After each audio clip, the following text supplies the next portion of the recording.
Middle east में Israel Iran जंग के बीच प्रधानमंत्री नरेंद्र मोदी ने इजराइल के पीएम बेंजामिन नेतन्याहू से फोन पर बात की है। बातचीत के दौरान पीएम ने मौजूदा हालात पर चिंता जताई। इजरायली पीएम से बातचीत में पीएम मोदी ने क्षेत्रीय स्थिति पर विस्तार से चर्चा की और हाल के घटनाक्रमों को लेकर गहरी चिंता जताई। इस दौरान पीएम ने नागरिकों की सुरक्षा को सर्वोच्च प्राथमिकता बताया। साथ ही भारत ने शत्रुता को जल्द खत्म करने की जरूरत को दोहराया। तो ये प्रधानमंत्री नरेंद्र मोदी का ट्वीट है। उन्होंने ट्वीट करके जानकारी दी कि उन्होंने फोन पर बात की है बेंजामिन नेतन्याहू से और मौजूदा हालात जो उस पूरे इलाके में हैं उस पर डिटेल में डिस्कस किया है और जल्द इस इलाके में शांति लाने की बात अपनी दोहराई है। प्रधानमंत्री बेंजामिन नेतन्याहू से क्षेत्रीय हालात पर चर्चा करने के लिए टेलीफोन पर बातचीत हुई। हाल के घटनाक्रम पर भारत की चिंताओं से उनको अवगत कराया और नागरिकों की सुरक्षा को सर्वोच्च प्राथमिकता बताया। यह प्रधानमंत्री ने अपने एक्स पोस्ट पर लिखा है। भारत ने शत्रुता को शीघ्र समाप्त करने की आवश्यकता को दोहराया है। यह प्रधानमंत्री का ट्वीट है।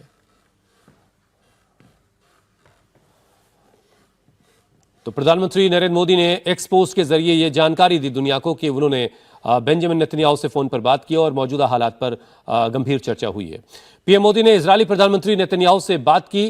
प्रधानमंत्री बेंजामिन नेतन्याहू से क्षेत्रीय स्थिति पर चर्चा करने के लिए टेलीफोन पर यह बातचीत हुई। हाल के घटनाक्रमों पर भारत की चिंताओं से उनको अवगत कराया गया और नागरिकों की सुरक्षा को सर्वोच्च प्राथमिकता बताया। अभी हाल ही में प्रधानमंत्री इजरायल होकर के लौटे हैं। प्रधानमंत्री नरेंद्र मोदी ने यूएई के राष्ट्रपति शेख मोहम्मद बिन जायद अल नहयान से भी फोन पर बात की। इस बारे में खुद पीएम ने सोशल मीडिया पर जानकारी दी। पीएम ने बताया कि उन्होंने बातचीत के दौरान संयुक्त अरब अमीरात पर हुए हमलों की कड़ी निंदा की और इन हमलों में जान गंवाने वालों के लिए गहरी संवेदना जाहिर की। पीएम ने एक्स पोस्ट में लिखा, मैंने संयुक्त अरब अमीरात के राष्ट्रपति मेरे भाई शेख मोहम्मद बिन जायद अल नहयान से बात की है। मैंने संयुक्त अरब अमीरात पर हुए हमलों की कड़ी निंदा की और इन हमलों में जान गंवाने वालों के प्रति गहरी संवेदना व्यक्त की। भारत इस कठिन वक्त में संयुक्त अरब अमीरात के साथ एकजुटता से खड़ा है। तो प्रधानमंत्री ने यह एक्स पोस्ट किया है और इस एक्स पोस्ट के जरिए उन्होंने बताया कि उन्होंने शेख मोहम्मद बिन नहयान से भी बात की है। इससे पहले हमने आपको बताया कि प्रधानमंत्री का एक और एक्स पोस्ट आया जिस पर उन्होंने ये जानकारी दी कि उन्होंने बेंजामिन नेतन्याहू से बात की। उन्होंने बेंजामिन नेतन्याहू से बात की तो उन्होंने यूएई के राष्ट्रपति को भी से भी फोन पर बातचीत की और वहां हुए ईरान के हमलों को लेकर के कड़ी निंदा की। ईरान पर अमेरिका और इजरायल के घातक अटैक और ईरान के supreme leader Ayatollah Ali Khamenei की मौत के बाद मिडिल ईस्ट में पैदा हुए गंभीर तनाव को लेकर पीएम मोदी ने सीसीएस की अहम बैठक की। इस बैठक में ईरान इजरायल युद्ध को लेकर चर्चा हुई। शनिवार देर शाम पीएम मोदी के आवास पर यह बैठक हुई। कैबिनेट कमेटी ऑन सिक्योरिटी की यह बैठक करीब 3 घंटे तक चली जिसमें रक्षा मंत्री राजनाथ सिंह, गृह मंत्री अमित शाह, विदेश मंत्री एस जयशंकर, वित्त मंत्री निर्मला सीतारमण शामिल हुए। यह उस बैठक की तस्वीरें आप देख रहे हैं। कैबिनेट कमेटी ऑन सिक्योरिटी, ये जो कैबिनेट कमेटी होती है ये उन हालात पर चर्चा करती है जो सुरक्षा के एतबार से देश के लिए खड़े हो रहे होते हैं। मिडिल ईस्ट में पैदा हुआ तनाव, मिडिल ईस्ट में जिस तरीके की जंग की आग जल रही है उससे भारत पर किस तरह का असर पड़ेगा और उससे कैसे निपटा जाएगा, इसको लेकर के इस मीटिंग में बातचीत हुई। स्ट्रेट ऑफ हॉर्मुज के बंद होने के बाद जो तेल की सप्लाई है उस पर कैसा असर पड़ेगा, कितना असर पड़ेगा, इन तमाम सारे सवालों को लेकर के डिस्कस हुआ होगा। तो कल देर शाम प्रधानमंत्री ने कैबिनेट कमेटी ऑन सिक्योरिटी की बैठक की और इसमें कई गंभीर मुद्दों पर चर्चा हुई है। तो इस वक्त की बड़ी खबर हम आपको बता रहे हैं। प्रधानमंत्री ने एक्स पोस्ट पर ये दुनिया को बताया कि उनकी बात बेंजामिन नेतन्याहू से हुई, उनकी बात यूएई के राष्ट्रपति से हुई और कल ही एक खास बैठक हुई जिसे कैबिनेट कमेटी ऑन सिक्योरिटी की बैठक कहते हैं। प्रधानमंत्री उसमें शामिल हुए, रक्षा मंत्री राजनाथ सिंह उसमें शामिल हुए, गृह मंत्री अमित शाह उसमें बैठे, विदेश मंत्री एस जयशंकर उसमें शामिल हुए, निर्मला सीतारमण, इसके अलावा कई जो वरिष्ठ अधिकारी होते हैं अलग अलग मंत्रालयों के, उन्होंने भी इस बैठक में हिस्सा लिया।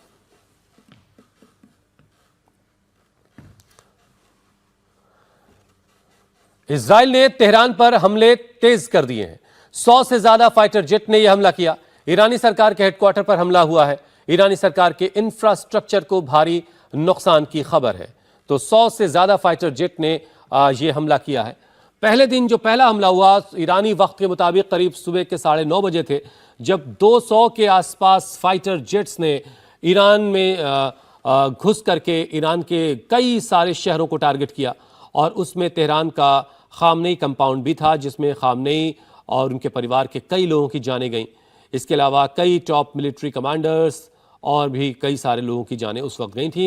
उसके बाद से लगातार ईरान के हमले और फिर इजराइल ने 100 से ज़्यादा फाइटर जेट भेज करके ईरान पर हमले किए हैं और कई इलाकों को टारगेट किया है। לפני מספר שעות, צה"ל השלים גל תקיפות נרחב ברחבי טהרן. יותר מ-100 מטוסי קרב של חיל האוויר תקפו במקביל מפקדות מרכזיות של מערכי המשטר האיראני.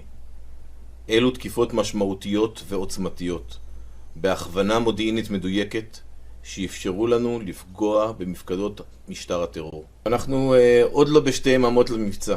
זהו היום השני, סופו של היום השני. אנחנו פועלים כל העת. יש לנו יעדים מוגדרים, התחלנו חזק, אנחנו מעמיקים את הפגיעה, מגוון מטרות, נמשיך לפעול עד להשגת היעדים שלנו, וככל שידרש, יימשך ככל שימשך. המסר שלנו למשטר האיראני הוא ברור. נדע להגיע לכל אחד, במפקדות, בבונקרים ובכל מקום אחר. אף אחד לא חסין. ईरान इजराइल की जंग में हिजबुल्लाह की एंट्री भी हो गई है। ईरान पर हमले के विरोध में अब हिजबुल्लाह खुलकर सामने आ गया है। रविवार को इजराइल पर हुए हमले की जिम्मेदारी हिजबुल्लाह ने ली। रविवार को इजराइल पर हमला हुआ था और तेल अवीव में करीब ही मिसाइल गिरी थी। वहीं यरूशलेम पर भी मिसाइल से हमला हुआ तो वेस्ट बैंक के ऊपर भी ईरानी ड्रोन देखे गए। कई इलाकों में हुए अटैक को ईरान का पलटवार माना जा रहा है, लेकिन अब हिजबुल्लाह ने भी हमले की जिम्मेदारी ली है।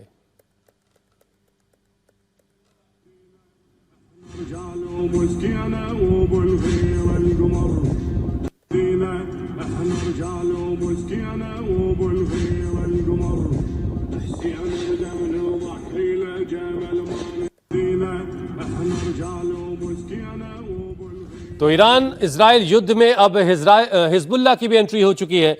इजराइल पर हुए कई हमलों की जिम्मेदारी हिजबुल्लाह ने ली है और अब हिजबुल्लाह भी खुल करके सामने आ गया। हालांकि इस जंग की शुरुआत से पहले ही हिजबुल्लाह और हुतीज ने यह साफ ऐलान कर रखा था कि ईरान पर अगर किसी भी तरह का हमला हुआ तो वो खुल करके ईरान के साथ इस जंग में शामिल होंगे।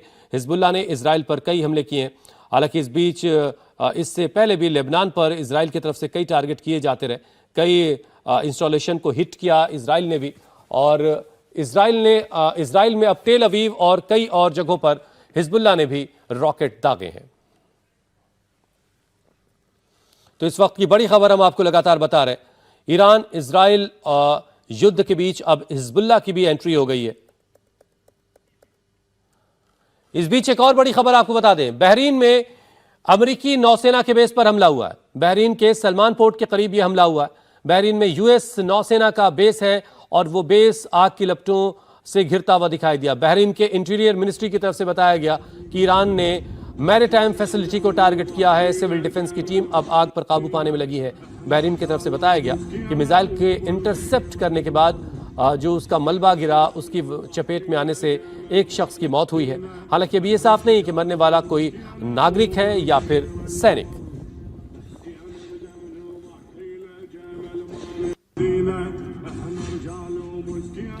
तो ये बहरीन का जो यूएस का बेस है उसकी तस्वीर इस वक्त आप देख रहे हैं, जहां पर ईरान का अटैक हुआ। मैरीटाइम फैसिलिटी को टारगेट किया ईरान ने। ईरान पर हुए इजराइल और अमेरिका के हमलों के बाद से ईरान लगातार उन तमाम इलाकों को टारगेट कर रहा है जहां पर यूएस इंटरेस्ट है या फिर यूएस के मिलिट्री ठिकाने हैं। और इसी कड़ी में बहरीन का ये यूएस का नेवी बेस इस वक्त आप देख रहे हैं, जहां पर ईरान ने हमला किया और एक बड़ा हिस्सा आग की लपटों में घिरा हुआ दिखाई दे रहा है।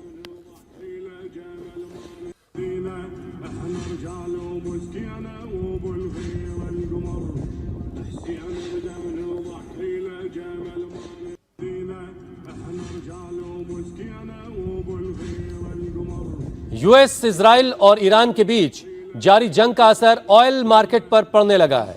मिडिल ईस्ट में हमलों से ग्लोबल एनर्जी सप्लाई में रुकावट आने के बाद मार्केट ट्रेडिंग में तेल की कीमतें तेजी से बढ़ रही हैं। रविवार को क्रूड ऑयल $72 प्रति बैरल पर बिका, जो शुक्रवार को $67 प्रति बैरल पर बिक रहा था। जंग की वजह से ट्रेडिंग प्राइस से लगभग 8% की बढ़ोतरी हुई है। ये बढ़ोतरी ईरान पर यूएस और इजरायली हमलों के बाद खाड़ी के आसपास इजराइल और यूएस मिलिट्री ठिकानों पर जवाबी हमलों से ग्लोबल एनर्जी सप्लाई चेन पर रुकावट आई है। ईरान ने हार्मुज स्ट्रेट को बंद कर दिया है, जिससे मिडिल ईस्ट की तेल सप्लाई चेन बंद हो गई है। हार्मुज स्ट्रेट से हर दिन लगभग 15 मिलियन बैरल कच्चा तेल सप्लाई होता है, जो दुनिया के तेल सप्लाई का करीब 20% है। हार्मुज स्ट्रेट दुनिया का सबसे अहम तेल चेक पॉइंट है, जो उत्तर में ईरान से घिरा हुआ है। Saudi Arab, Kuwait, Iraq, Qatar, Bahrain, UAE और ईरान से तेल और गैस इसी रास्ते से होकर के गुजरता है, जिसे ईरान ने चोक कर दिया है। हालांकि हमने आपको दिखाया कि ट्रंप ये दावा कर रहे हैं कि उन्होंने अब ईरान की नेवी को टारगेट करना शुरू किया है। जाहिर है मकसद यही है कि हार्मुज को खोल के रखा जाए। हार्मुज से जो तेल की सप्लाई है, हार्मुज से जो कारोबार होता है, वो उस पर असर ना पड़े, यानी दुनिया का जो प्रेशर अमेरिका पर आ सकता है या आने वाला है, उसको लेकर के अमेरिका ने कदम उठाया है और जो ईरानियन नेवी है अब उसको टारगेट करना शुरू किया है। लेकिन इस बीच हमने आपको बताया कि खबर यह है कि मार्केट में क्रूड ऑयल के जो कीमतें हैं उसमें उछाल देखा गया है। $67 जो क्रूड ऑयल की कीमत चल रही थी इस जंग की शुरुआत से पहले, वो $72 पर बैरल तक पहुंच गई है। अगर ये जंग और खिंचती है, स्ट्रेट ऑफ हॉर्मुज बंद रहता है और अगर हुतीज लाल सागर में बाब अल मंदब को भी बंद कर देते हैं, तो ये संकट पूरी दुनिया के लिए और गहरा जाएगा। अमेरिका और इजराइल का ईरान पर हमला लगातार जारी है। जंग के बीच अमेरिकी राष्ट्रपति ट्रंप का बयान सामने आया। अमेरिकी राष्ट्रपति ट्रंप ने दावा किया कि ईरान की नई लीडरशिप बातचीत करने के लिए तैयार है। ट्रंप ने मीडिया से बात करते हुए कहा कि ईरान के नए नेता बातचीत करना चाहते हैं और मैं बातचीत के लिए सहमत हूं। ट्रंप ने अभी ये साफ नहीं किया है कि ईरान की नई लीडरशिप के साथ किन शर्तों पर बातचीत होगी। ईरान में सत्ता संभालने के लिए फिलहाल 3 लोगों की एक अस्थायी समिति बनाई गई है। इस समिति में देश के राष्ट्रपति मसूद पेजेश्किन, न्यायपालिका के चीफ मोहसिन एज़ेही और आयतुल्ला अली रजा अराफी शामिल हैं। ट्रंप ने कहा कि अमेरिका और इजराइल के हमले में एक ही झटके में ईरान के 48 नेताओं की मौत हुई है। इसके साथ ही ट्रंप ने यह भी साफ किया कि ईरान पर हमले जारी रहेंगे।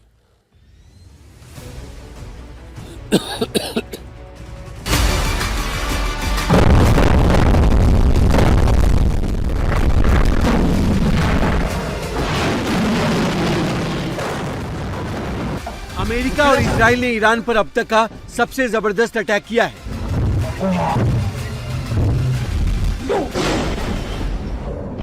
अमेरिका ईरान पर चौतरफा हमला कर रहा है।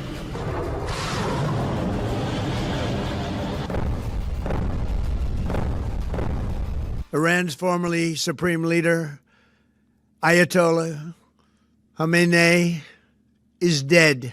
This wretched and vile man had the blood of hundreds and even thousands of Americans on his hands and was responsible for the slaughter of countless thousands of innocent people all across many countries.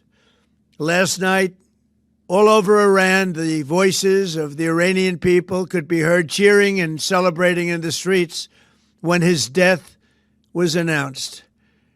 The entire military command is gone as well, and many of them want to surrender into saving their lives. They want immunity. They're calling by the thousands. Combat operations continue at this time in full force, and they will continue until all of our objectives are achieved. Tehran के आसमान में काले धुएं का गुबार छाया हुआ है। Trump ने ऐलान किया है कि ईरान में अमेरिका के पूरी ताकत के साथ हमले जारी रहेंगे।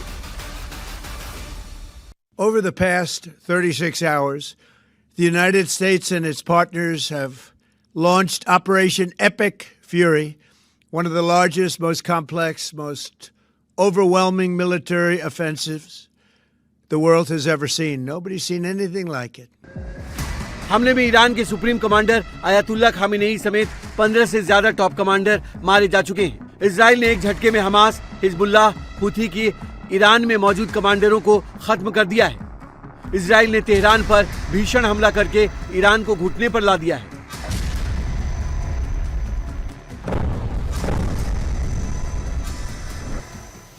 इस बीच अमेरिकी राष्ट्रपति डोनाल्ड ट्रंप ने दावा किया है कि ईरान की नई लीडरशिप बातचीत करने के लिए तैयार है। ट्रंप ने मीडिया से बात करते हुए कहा कि हमें जो सफलता मिल रही है उस पर किसी को विश्वास नहीं हो रहा है। एक ही झटके में 48 नेता हट गए। ईरान में अमेरिका का सैन्य अभियान निर्धारित समय से आगे है और ये प्रक्रिया तेजी से आगे बढ़ रही है। ईरान के नए नेता बातचीत करना चाहते हैं और मैं बातचीत के लिए सहमत हो गया हूँ।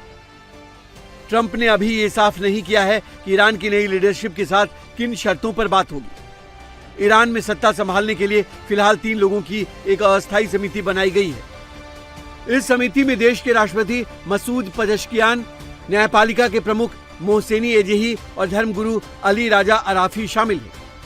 ट्रंप के दावे पर फिलहाल ईरान की तरफ से कोई बयान नहीं आया है। ईरान के विदेश मंत्री अब्बास अरागची ने कहा है कि ईरान को अपने बचाव करने का पूरा अधिकार है। उसकी मिलिट्री क्षमता में कुछ भी नहीं बदला है। I don't think any leader of a country has the right to say so. No, we are defending ourselves, and we have every right, every legitimate right to defend ourselves. What the United States is doing is an act of aggression. We have lost some commanders, that is a fact, and the names are already announced. But another fact is that nothing has changed in our military capability. Iran लगातार America के सैन्य ठिकानों को target कर रहा है। साथ ही इस जंग में अमेरिका का साथ दे रहे उसके साथी देशों पर हमला कर रहा है। इस बीच इजराइल, अमेरिका और ईरान के बीच जारी जंग और बड़ी हो सकती है। ब्रिटेन, फ्रांस और जर्मनी ने एक ज्वाइंट स्टेटमेंट जारी किया है जिसमें कहा गया है कि ईरान के जवाबी हमलों को रोकने में मदद के लिए यूएस और पार्टनर्स के साथ काम करने को तैयार है। एक तरफ ट्रंप कह रहे हैं कि वो ईरान के साथ बात करने के लिए तैयार है, लेकिन उनका ईरान पर हमला अभी भी जारी है। अमेरिका ने तेहरान के मेन सेंटर्स पर सटीक अटैक किया है। इस हमले के बाद हर आसमान में धुएं का गुबार उठ रहा है। ये हमला कितना घातक है इसका बस अंदाजा लगाया जा सकता है। अमेरिका ईरान पर चौतरफा हमला कर रहा है। अमेरिकी वॉरशिप से ईरान के शहरों पर मिसाइलें दागी जा रही हैं। इन हमलों से ईरान को जबरदस्त नुकसान हो रहा है।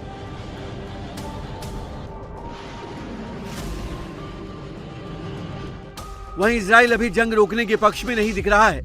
इजरायली पीएम नेतन्याहू का दावा है कि आईडीएफ तेहरान के दिल पर वार कर रही है। पीएम नेतन्याहू ने कहा है कि वो 40 साल से ईरान के रिजिम्स को गिराने का सपना देख रहे हैं। כוחותינו עולמים עכשיו בלב טהרן בעוצמות הולכות וגוברות, וזה רק ילך ויתגבר עוד יותר במהלך הימים הקרובים. אנחנו מביאים למערכה הזאת גם את סיועה של ארצות הברית, את ידידי נשיא ארצות הברית דונלד טראמפ, את צבא ארצות הברית, ושילוב הכוחות הזה מאפשר לנו לעשות את מה שאני מייחל לעשות כבר 40 שנה. להכות את משטר הטרור שוק על ירך. इजरायली हमले के जवाब में ईरान तेल अवीव और जेरूसलम पर मिसाइलें दाग रहा है। तेल अवीव में लगातार सायरन बज रहा है। लोगों को बंकरों में रहने को कहा गया है। ट्रंप भले ही जंग के बीच ईरान के झुकने का दावा करें, लेकिन जिस तरह ईरान लगातार हमले कर रहा है उससे फिलहाल जंग जल्द खत्म होने के आसार नहीं दिख रहे हैं। तेहरान पर इजराइल का ताबड़तोड़ हमला जारी है। तेहरान के बागीरी शहर में धमाकों की आवाजें सुनी गई। आईएएफ और आईआरजीसी के ठिकानों को निशाना बनाया गया। तो लगातार इजराइल जो है वो तेहरान पर हमले कर रहा है, ईरान के दूसरे शहरों पर हमले कर रहा है।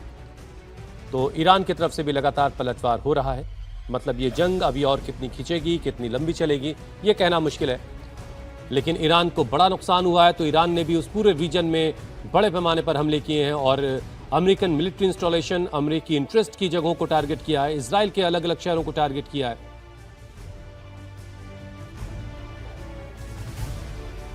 तेहरान पर इजराइल के हमले भी लगातार जारी हैं। शहर के कई हिस्सों में धमाकों की आवाजें सुनी जाती रहीं।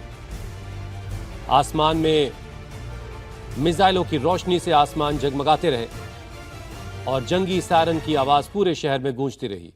ये आप तेहरान की तस्वीरें देख रहे हैं। तेहरान के अलग अलग हिस्सों में इजरायली रॉकेट्स ने कई मिलिट्री इंस्टॉलेशंस को, कई और टारगेट्स को हिट किया है। ईरान में बड़े नुकसान की खबर है, तो ईरान भी लगातार इजराइल में, इसके अलावा और अलग अलग देशों में जहां जहां अमेरिकी बेसेस हैं या अमेरिकी इंटरेस्ट की जगह हैं, उनको टारगेट कर रहा है। तो तेहरान के अलावा ईरान के बाकी शहरों में भी इजराइल और अमेरिका लगातार हमले कर रहे हैं और ट्रंप ये दावा कर रहे हैं कि अपना मकसद हासिल किए बगैर ये जंग खत्म अब नहीं होगी। हालांकि साथ में वो ये भी जोड़ते हैं कि बातचीत की पहल जो है वो ईरान की जो नई लीडरशिप आई है वो कर रही है और बातचीत के लिए मैं भी सहमत हूं।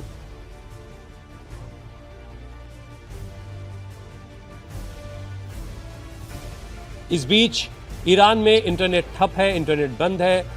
हैकर्स ने ईरान का जो ब्रॉडकास्टर सिस्टम है उसको हैक कर लिया है और ईरान के टेलीविजन पर इस वक्त ट्रंप और नेतन्याहू के मैसेजेस दिखाए जा रहे हैं, उनके पैगाम दिखाए जा रहे हैं, सुनाए जा रहे हैं। मतलब ये कि ट्रंप और नेतन्याहू जो बार बार ईरान की आवाम से सड़कों पर निकल करके मौजूदा रिजीम के खिलाफ विद्रोह की बात कर रहे हैं, उसे एक तरीके से ये हवा देने की कोशिश, उसे बढ़ावा देने की कोशिश है।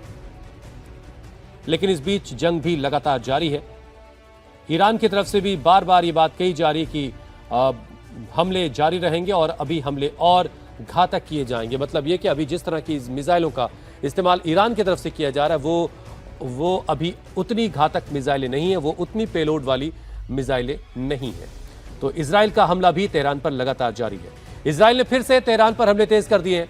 इजराइल ने तेहरान पर फिर कई मिसाइलें दागी हैं।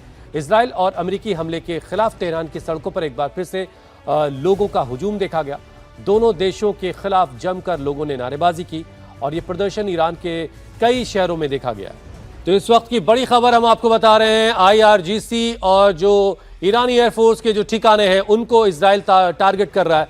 देखिए अब जो सारा जो खेल है वो ये है कि इजराइल और अमेरिका की कोशिश है कि जितने भी ईरान के बेसेस हैं, जहां से लॉन्चिंग पैड जितने हैं, उनको कम से कम ज़्यादा से ज़्यादा उनको तबाह कर दिया जाए ताकि ईरान जो है वो मिसाइल अटैक अब ज़्यादा ना कर पाए। जबकि ईरान ये कोशिश कर रहा है कि वो जितने भी डिफेंस मैकेनिज्म है इजराइल का, अमेरिका का, उनकी बैटरी को एग्जॉस्ट कर दे। मतलब ये कि उनके डिफेंस बैटरी में जितने भी रॉकेट्स हैं जो इंटरसेप्ट कर रहे हैं ईरान की मिसाइलों को, उनको एग्जॉस्ट कर दिया जाए। उनकी संख्या जब घट जाएगी तब ईरान अपने उन मिसाइलों का इस्तेमाल करेगा जो बहुत घातक मिसाइलों के तौर पर जानी जाती हैं।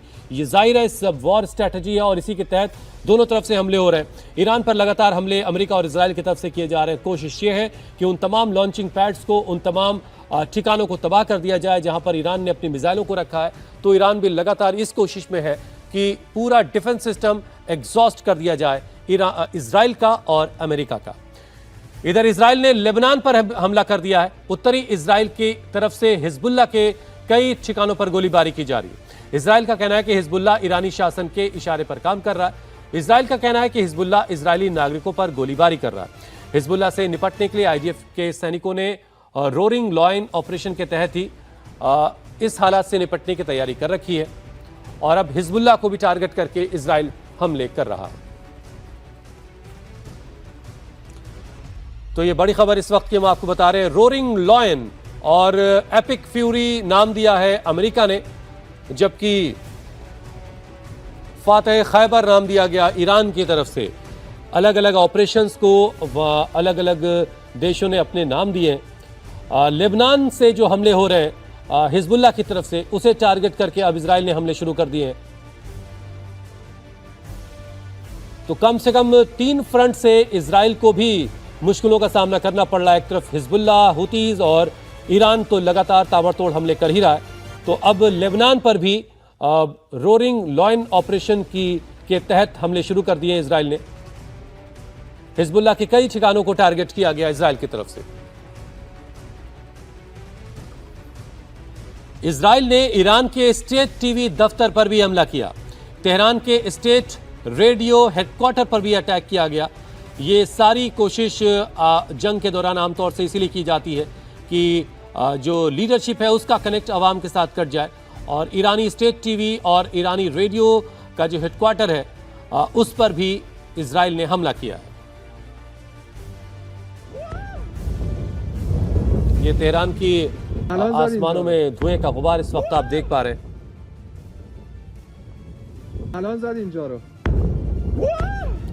ईरान का स्टेट टीवी का जो दफ्तर है उस पर हमला किया गया और रेडियो हेडक्वार्टर उस पर भी इजराइल ने हमला किया।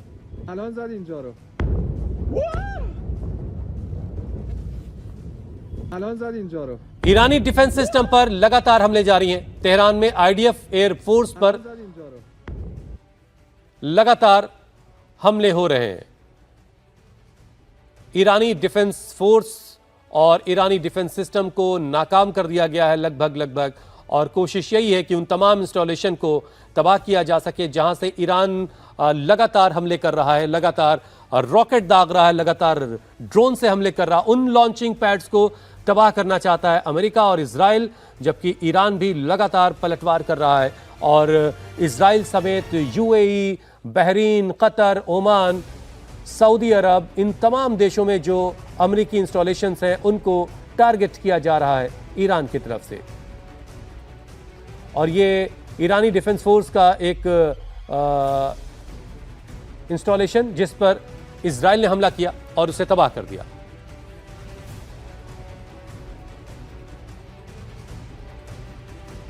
इजराइल की तरफ से हमले का वीडियो जारी किया गया जिसमें ईरान के एयर डिफेंस सिस्टम को तबाह करने की तस्वीरों को दिखाया गया। ये तस्वीर इस वक्त आप देख रहे हैं ईरान का एयर डिफेंस सिस्टम जिसे इजराइल ने एक रॉकेट के जरिए तबाह कर दिया। तो ईरान इजराइल के बीच लगातार जंग जारी है और पूरा मिडिल ईस्ट एक तरीके से जंग की आग में इस वक्त जल रहा है।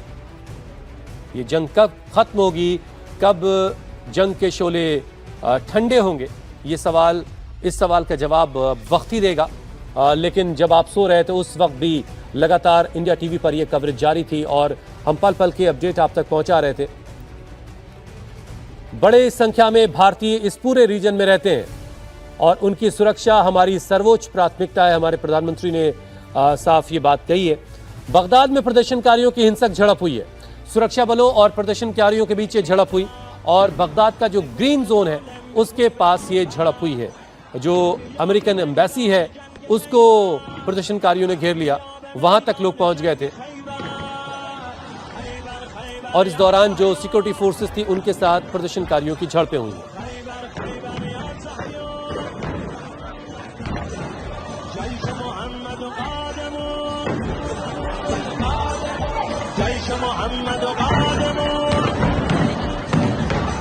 तो ये बगदाद की तस्वीरें देख रहे हैं आप, बगदाद का ग्रीन जोन जहां पर एम्बेसीज होती हैं, जहां पर दुनिया भर के बड़े बड़े देशों के दफ्तर होते हैं, वहां पर प्रदर्शनकारी पहुंच गए और इस दौरान सिक्योरिटी फोर्सेस को उनको रोकना काफी भारी पड़ रहा था और हिंसक झड़प में काफी लोगों को चोटें भी आई हैं।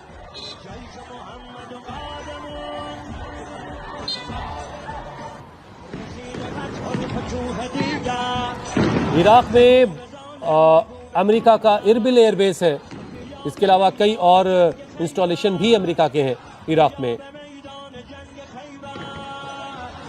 और इन इलाकों को भी ईरान ने टारगेट किया है।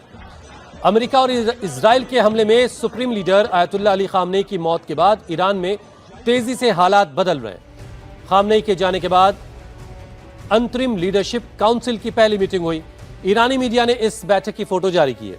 इस मीटिंग में judiciary chief Ghulam Hussain मोहसनी, president Masoud Pezeshkian और गार्डियन काउंसिल के मेंबर, जिसे शूरे निगहबान भी कहा जाता है, आयतुल्लाह अली रजा अराफी शामिल हुए। हालांकि कुछ जगहों पर यह भी खबरें दिखाई गई कि आयतुल्लाह अली रजा आरफी सुप्रीम लीडर बना दिए गए हैं, लेकिन ऐसा कुछ नहीं है। अभी सुप्रीम लीडर बनने का जो वहाँ का निज़ाम है, जो तरीक़ा है, वो उसके लिए चुनाव होंगे, उसके बाद ही वहाँ सुप्रीम लीडर चुना जाएगा। मौजूदा वक्त में, ऐसे वक्त में जब सुप्रीम लीडर ना हो, उनके जाने के बाद जो कार्यकारी काउंसिल है उसका गठन कर दिया गया। इसमें ईरान के चीफ जस्टिस, ईरान के राष्ट्रपति और शूरा निगहबान के से अली रजा आरफी को इसमें शामिल किया गया और 3 लोगों की जो मीटिंग है वो हुई है और पहली मीटिंग हुई और इस मीटिंग की तस्वीर ईरान ने जारी की।